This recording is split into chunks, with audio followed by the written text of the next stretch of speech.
Friends, welcome to delta news. గ్రామీణ ప్రజలతో మమేకం అయ్యేందుకే పోలీసులు పల్లె నిద్ర కార్యక్రమాన్ని చేపట్టారని కొల్లిపర ఎస్ఐ ఎన్సి ప్రసాద్ అన్నారు. శనివారం రాత్రి కొల్లిపర మండల పరిధిలోని మున్నంగిలో తన సిబ్బందితో కలిసి పల్లె నిద్ర కార్యక్రమాన్ని నిర్వహించారు. వారికి ఉన్న సమస్యలు అడిగి తెలుసుకున్న ఎస్ఐ చట్టం పట్ల అవగాహన కల్పించారు.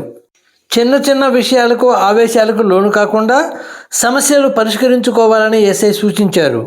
జిల్లా ఎస్పీ వకుల్ జిందాల్ ఆదేశాల మేరకు పల్లె నిద్ర కార్యక్రమం చేపట్టామని చెప్పిన ఎస్ఐ శాంతి భద్రతలు కాపాడటానికి ఇలాంటి కార్యక్రమాలు దోహదపడతాయన్నారు.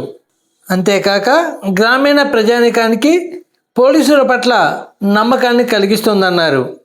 నేరాల అదుపులో సీసీ కెమెరాల పాత్ర గణనీయమైందని చెబుతూ అవసరమైన అన్ని ప్రదేశాల్లో సీసీ కెమెరాలు ఏర్పాటు చేసుకోవాలని సూచించారు ఎస్ఐ ఎన్సి ప్రసాద్.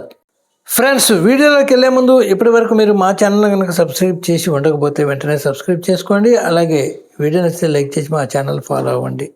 ఫోన్ చేసి మీ బ్యాంక్ నుంచి మాట్లాడుతున్నాము, లేకపోతే మీ PAN card Aadhaar card link చేయాలా, ఓటీపీ చెప్పండి అనేది ఎవరు కూడా పొరపాటున చెప్పొద్దు. ఓటీపీ అనేది ఎవరు అడగరు, ఏ బ్యాంక్ వాళ్ళు అడగరు, ఏ సచివాలయం వాళ్ళు అడగరు. ఎవరిని అడిగితే మేము వస్తాం లేని బ్యాంక్ అని చెప్పేసండి. అర్థమైందా? ఇంకోటి మీకు కాల్స్ వస్తూ ఉంటాయి, మీరు లోన్ తీసుకున్నారు డబ్బులు కట్టండి అని అంటే మీరు ఏం రెస్పాన్స్ అవసరం లే, మేమేం తీసుకోవాలని పెట్టేసేయడమే. వాడు మళ్ళీ చేస్తే వెంటనే బ్లాక్ చేసేయడమే. వాళ్ళతో మాట్లాడేది వేస్ట్. మీరు అర్థమైందా? గురికి చేస్తుంటారు, విసిగిస్తారు, మేము మీ ఫోటో రారు. అలా బెదిరించినప్పుడు